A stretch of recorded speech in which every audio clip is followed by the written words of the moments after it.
Hi guys, so welcome back. So from this video, now we will look at the microfinance NBFCs को देखेंगे. ठीक है, तो हम लोग ने we started off with affordable housing finance company से चालू किया NBFC से, लाइक आप India shelter, home first, India Aptus, वो सब कवर किया. उसके बाद we have looked at the कौन सा देखा NBFCs में बड़े प्लेयर्स फ्रॉम, लाइक आप देखो Bajaj finance to the smallest player like emerald finance. तो NBFCs का भी कवर हो गया, diversified NBFCs. After that we looked at the small finance bank, सब कवर कर लिए. Suryoday, Utkarsh, Ujjivan, Equitas, ESAF the worst one, capital small, Jana small finance, तो सब कवर करके now we will look at the last chunk of the NBFCs in the micro finance page. उसके बाद we will go to another sector. ठीक है, तो now we will look at the NBFCs में, micro finance में we will look at CreditAccess Grameen. ठीक है, तो जो भी 5-6 कंपनी जो है present in the micro finance space NBFCs में स्पेशली देखूँ तो वहाँ पे भी अभी प्रॉब्लम्स है as similar to small finance bank, but इनको ज़्यादा प्रॉब्लम है क्योंकि इनका मेजॉरिटी जो है अनसिक्योर्ड है. स्मॉल फाइनेंस बैंक का भी था अनसिक्योर्ड, बट इनका सबसे ज़्यादा है क्योंकि वो NBFCs है. एंड यहाँ पे almost all have reported loss in this quarter. ठीक है, दो Spandana, Sphoorty and Fusion Finance are the worst one. ठीक है, वो 3-4 क्वार्टर से, पूरे साल में I think Spandana has reported loss and Fusion ने लास्ट तीन क्वार्टर से लॉस बता रहा है. दूसरी साइड आप देखो थोड़े अच्छे प्लेयर्स जो अच्छा कर रहे हैं, लाइक क्रेडिट एक्सिस ग्रामीण हो गया, सेटिन क्रेडिट केयर हो गया. एंड ये बीच में आ जाते हैं आपके players like Arman financial and Muthoot micro finance. ठीक है, तो now we will look at CreditAccess Grameen. ठीक है, क्रेडिट एक्सिस ग्रामीण का क्या है, 16 स्टेट्स में प्रेजेंट है. मेजॉरिटी इनका कर्नाटका, तमिलनाडु साइड, दो स्टेट में सबसे ज़्यादा, मतलब one of the most presents है. एंड दोनों स्टेट में अभी ऑर्डिनेंस बिल पास हो गया. थोड़ा ओवरव्यू दे दूँ माइक्रो फाइनेंस स्पेस में अभी क्या हो गया है. अभी तक तो मतलब क्वार्टर 1 से चालू हुआ था problems, heat wave, election, over leverage of customer, उसके बाद हैवी मानसून्स, फिर आप देखो गार्ड रेल्स जो बना है कि भाई कैपिंग, लेंडर कैपिंग कर लिया कि एक एक customer can not borrow money from more than 4 lenders.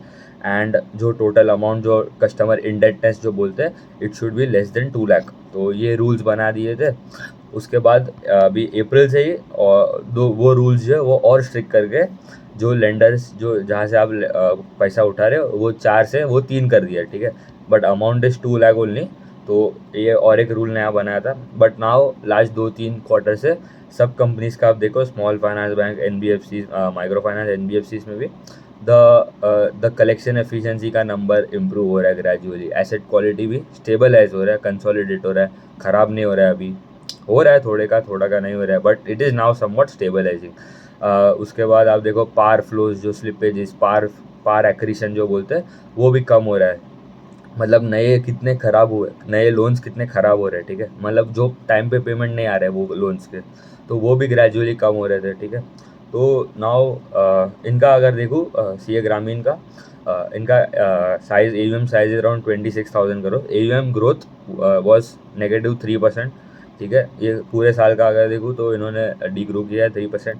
Disbursements were down 20%. इनके ब्रांचेस देखो 2063 आसपास ब्रांचेस है. लास्ट ईयर YOY 1967 थे. तो 5-6% का डिसबर्स ब्रांचेस में भी ग्रोथ आ गया. ठीक है, net interest income was down 5%. Total income was down 4%. PPOP was down 7%. ठीक है, निम्स हैव कॉन्ट्रैक्टेड अराउंड 12.7% हो गए. FY25 में वो था 12.9 पूरे साल का अगर देखूँ तो. पैट वॉज डाउन 63% ऑफकोर्स, क्योंकि प्रोविजंस बढ़ गए, क्रेडिट कॉस्ट बढ़ गया. ठीक है, तो अभी ये सब तो पहले के नंबर थे. अभी आगे क्या बता रहे कंपनी वो देखते हैं. सबसे पहले तो इनका सिक्योर्ड अनसिक्योर्ड का मिक्स देखो, 98% अनसिक्योर्ड है. ठीक है, मतलब ऑलमोस्ट पूरा ही अनसिक्योर्ड है. स्पेसिफिकली अगर जॉइंट लेंडिंग ग्रुप और ये मतलब माइक्रो फाइनेंस वाले सेगमेंट से 94% AUM वहाँ से आता है.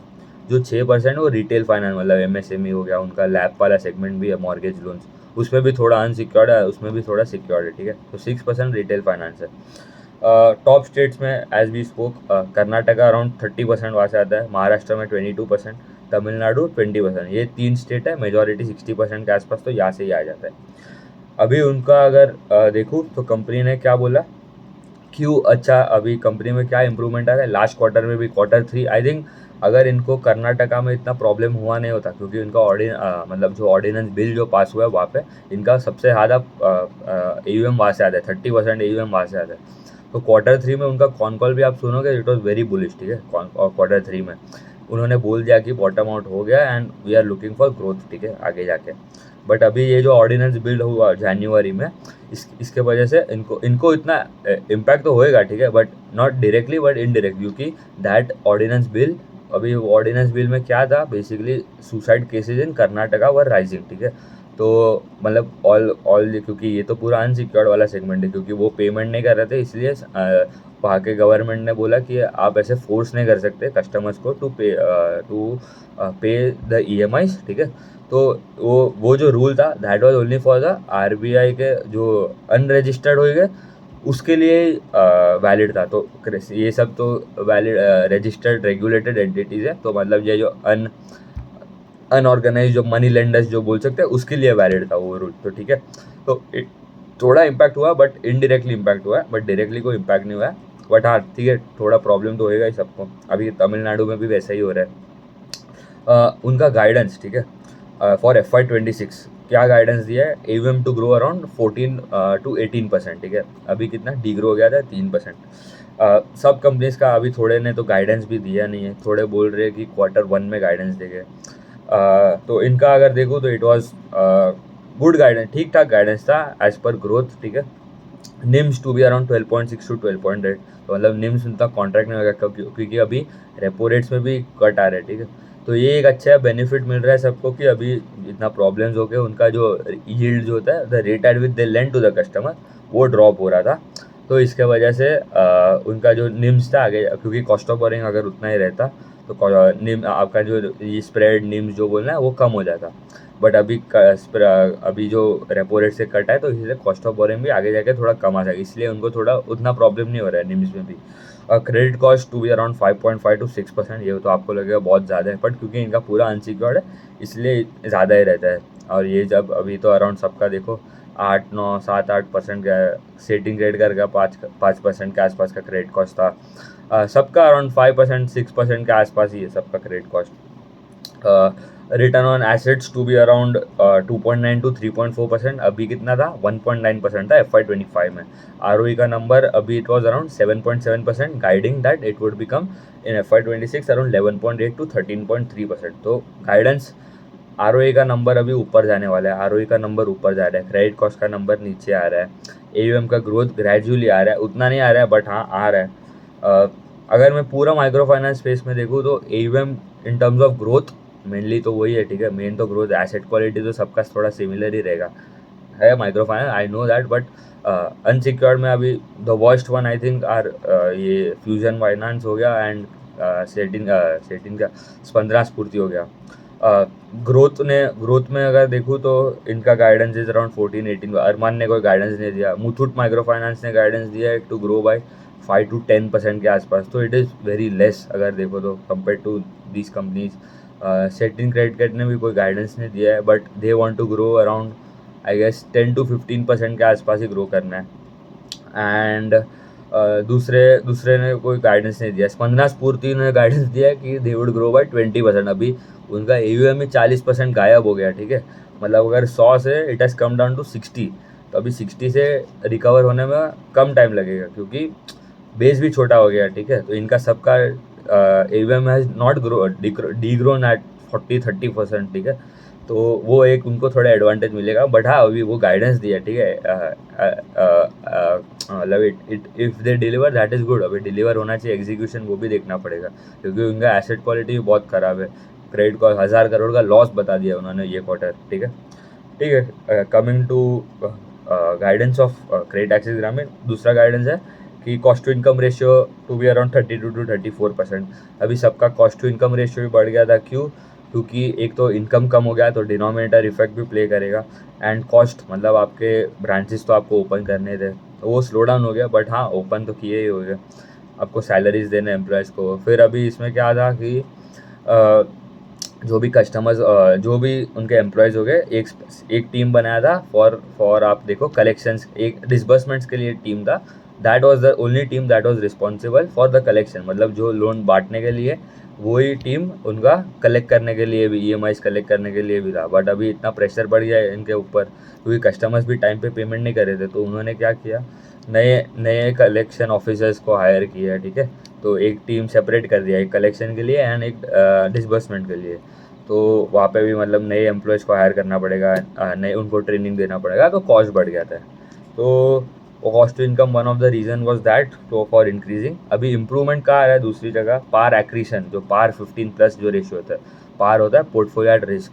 15+ मतलब 15 दिन हो गए वो ईएमआई को, मतलब 15 डेज हैव बीन पास्ट, 15 दिन हो गए फ्रॉम दैट ईएमआई, बट उन्होंने अभी तक वो ईएमआई पे नहीं किया। मतलब अगर 100 रुपये अगर आपको आज कलेक्ट करने वाले थे, आपको फरवरी में वो पार एक्रीशन नंबर जो था दैट वाज 1.02 रुपीज़, ऐसा समझ लो। अगर 100 रुपये कलेक्ट करना है तो 1.02 रुपीज़ कलेक्ट नहीं कर पाए आप फ्रॉम 15 दिन हो गया वो ईएमआई अमाउंट को, ठीक है। 15 डेज पास्ट हो गए from that amount, from that date, ठीक है। तो आपको डायरेक्शन देखना है, नीचे आना है, दैट इज़ गुड साइन। अभी वो 1.02 था फरवरी में, वो नंबर कम होके आ गया 0.84, मतलब कम खराब हो रहे हैं लोन्स, ठीक है, ऐसा समझ लो। एंड वो नंबर अप्रैल में आ गया 0.76।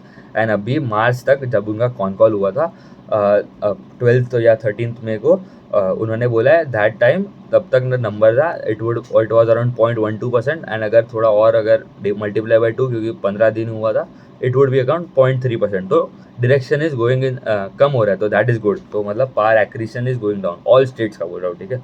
इन्होंने एक्सक्लूडिंग कर्नाटका के भी थोड़े नंबर्स दिया क्योंकि वहाँ पे मतलब मेन प्रॉब्लम उनको हुआ था। फिर उनका पार जीरो नंबर होता है, पार जीरो मतलब जो टाइम पे ईएमआई आया नहीं, ठीक है, पोर्टफोलियो एट रिस्क 0+ डेज, ठीक है। फिर हो गया, वो हो गया, it was around 6.9%, last quarter 6.8 था थोड़ा डिटीरियोरेशन वहाँ पे। पार 30 days have been pass from the date of EMI, but अभी तक वो ईएमआई का अमाउंट आया नहीं है, इंटरेस्ट का पेमेंट आया नहीं है।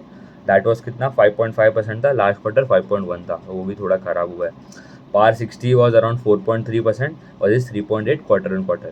तो तीनों पैरामीटर्स में इट इज़ वेरी बैड। फिर आप देखो यील्ड जो रेट पे वो लैंड करता है, इट वाज 20.4%, लास्ट क्वार्टर 20.2 था, तो थोड़ा यील्ड में इंक्रीज आ गया सरप्राइजिंगली। का cost of boring was stable 9.8 था, लास्ट क्वार्टर भी 9.8 था। स्प्रेड जो था it was around 10.3, last quarter भी 10.3 के आसपास ही था। इनका निम्स इम्प्रूव हुआ है surprisingly, it has now become 12.7 versus 12.5 quarter को, क्योंकि अभी कॉस्ट रेट कट्स भी आया, तो इसलिए थोड़ा बेनिफिट उनको भी हो रहा है कि भाई कॉस्ट ऑफ बोरिंग नीचे आ रहा है, तो that is good. Cost to income कितना था 32%, उनका गाइडेंस भी वही है 32 to 34% रहेगा। लास्ट क्वार्टर तो उन्होंने लॉस बताया था, तो आर का नंबर आप देखो specifically for this quarter, are was around 0.7, last quarter में इट वॉज -1.4 के आसपास, एंड आर 2.7 था, लास्ट क्वार्टर -5.7 था, ठीक है। तो आर का नंबर भी it is going in the right direction, अभी ऊपर जा रहा है। एसेट क्वालिटी में अगर देखूँ तो GNPA was around 4.7, last quarter 3.9 था, and NNPA 1.73 versus 1.28 quarter quarter. तो ये सब तो अभी पहले के नंबर है, हमें देखना है आगे जाके क्या हो रहा है। तो उनका कॉल अभी आप सुनोगे तो उन्होंने बोला है कि H1 तक थोड़ा और प्रॉब्लम रहेगा, बट उसके बाद H2 से इम्प्रूवमेंट आएगा इन टर्म्स ऑफ ग्रोथ, ठीक है। क्रेडिट क्वालिटी, एसेट क्वालिटी में तो अभी जो पार एक्रीशन का जो नंबर दिया उन्होंने, वो बोला कि कम हो रहा है, तो that is one of the main वो तो मेन ही मेन क्या बोल सकते हैं, main metric that we have to look while analyzing any NBFCs। आप देखो इन द माइक्रो फाइनेंस स्पेस, क्योंकि ये सब जो नंबर्स मैंने बोले एसेट क्वालिटी के, GNPA NNPA, ये तो पहले के नंबर है। अभी आगे जाके क्या हो रहा है वो हमें देखना है, क्योंकि अभी अगर आपके पास 3 ऑप्शन है, ठीक है। यहाँ पे आप इम्प्रूवमेंट का वेट करो कि भाई 25% ग्रोथ मारेगा जब सब कंपनीज, तभी मैं इन्वेस्ट करूँगा पैसा, ठीक है। या तो आप ऑल इन चले जाओ कि भाई I am the expert in this space, अभी तो बॉटम आउट हो ही गया है एंड ग्रोथ आ ही जाएगा। तो आप वैसे मतलब टाइम करेक्शन भी आ सकते हैं, ऐसा नहीं है कि इम्प्रूवमेंट आ ही गया है, ठीक है। तो एंड तीसरा अप्रोच ये होगा कि भाई थोड़ा एलोकेशन से स्टार्ट करो टू बिल्ड पोजीशन, उसके बाद ट्रैक करो क्वार्टर एंड क्वार्टर, इम्प्रूवमेंट आ रहा है तो add more money, incremental addition होना चाहिए, ठीक है, पोर्टफोलियो साइजिंग, ठीक है। तो ये हो गया 3 अप्रोच जो मतलब मेनली जो यूज़ होना चाहिए while analysing and while investing any amount in the bottoming out cycle है, ठीक है। मतलब बॉटम आउट तो हो गया in terms of asset quality. अभी ग्रोथ के टर्म्स में वी डोंट नो कि भाई ग्रोथ कब आने वाला है, ठीक है। सब बोल रहे हैं, सब companies, small finance bank, NBFC, जब तक मतलब मैंने जो एनालाइज किया कॉन कॉल में, दे आर टेलिंग कि भाई H2 वुड बी बेटर, ठीक है। H1 तक थोड़ा प्रॉब्लम रहेगा बट H2 से ग्रोथ अच्छा आने वाला है, ठीक है। तो आप H2 तक वेट करो, जब ग्रोथ आएगा तभी डालो। तब तक मालूम पड़ा स्टॉक डबल हो गया, ठीक है। तो मैं कोई रिकमेंडेशन नहीं दे रहा हूँ but we have to track them, ठीक है। They are seeing strong improvement. उन्होंने बोला है सेंटर मीटिंग अटेंडेंस जो होता है उनका, जो मतलब जॉइंट लैंडिंग ग्रुप में जो गांव के औरतों को मतलब एक सेंटर पे बुला के लैंडिंग करते हैं, राइट। तो वहाँ पे उनको अभी इम्प्रूवमेंट आ रहा है अटेंडेंस, उन्होंने वो बोला है। फिर उन्होंने बोला तमिलनाडु में उतना उनको प्रॉब्लम नहीं हो रहा है लाइक कर्नाटका, ठीक है। क्योंकि कर्नाटका वाले में जो मतलब बहुत हाइप कर दिया था न्यूज़ में, पॉलिटिक्स का एंगल लेके आए थे, तमिलनाडु में it was not like that. तो वो बोला कि उतना प्रॉब्लम नहीं हो रहा है वहाँ पे। एंड दे आर टेलिंग कि थोड़ा लॉन्ग टर्म अगर देखूँ, गाइडेंस अगर देखूँ बाय FY28, उन्होंने बोला पूरे पोर्टफोलियो में जो रिटेल फाइनेंस वाला सेगमेंट है इट वुड बिकम अराउंड 12-15%। अभी कितना है 6% के आसपास, तो डबल हो जाएगा वो भी इन कमिंग फ्यू क्वार्टर्स। तो वहाँ पे माइक्रो लैब सेगमेंट आ गया आपका। माइक्रो लैब होता है आपका, लैब हो गया loan against property, micro lab हो गया सिमिलर लैब ही हो गया बट वो उसका average ticket size would be around 2 to 5 lakh, while lab वाला जो होगा 15-20 लाख के आसपास होगा, ठीक है। एंड थोड़ा आगे जाके they want the secured unsecured mix जो है उनका, सिक्योर्ड वाला थोड़ा इन 2 to 3 years उन्होंने बोला है कि जो 30-70 जो रिटेल फाइनेंस वाला बुक है उनका, ठीक है। तो रिटेल फाइनेंस जो 6% मतलब बहुत छोटा सेगमेंट है वहाँ पे, उसमें भी अराउंड देखो तो 3-4% इज सिक्योर्ड अनसिक्योर्ड, ठीक है। तो 30% इज उनका अगर देखो सिक्योर्ड है, unsecured is 70% in the retail finance book, ठीक है। तो वो बोल रहे हैं 2-3 साल आगे जाके 50-50 हो जाएगा, लाइक अफोर्डेबल होम लोन वाले सेगमेंट में भी आगे जाके एक्सपांड कर रहा है, 2 व्हीलर वाले में भी एक्सपांड कर रहा है, इंडिविजुअल लोन जो अनसिक्योर्ड वाला है वो कम कर रहा है, ठीक है। उतना ही रखते हैं, ट्रैक करना पड़ेगा। I will cover another few companies like Arman हो गया, Satin credit care, Muthoot micro finance, उनका भी मतलब I will cover in the upcoming few videos. And ये स्पेस खत्म कर लेंगे फटाफट से, ठीक है। Thank you.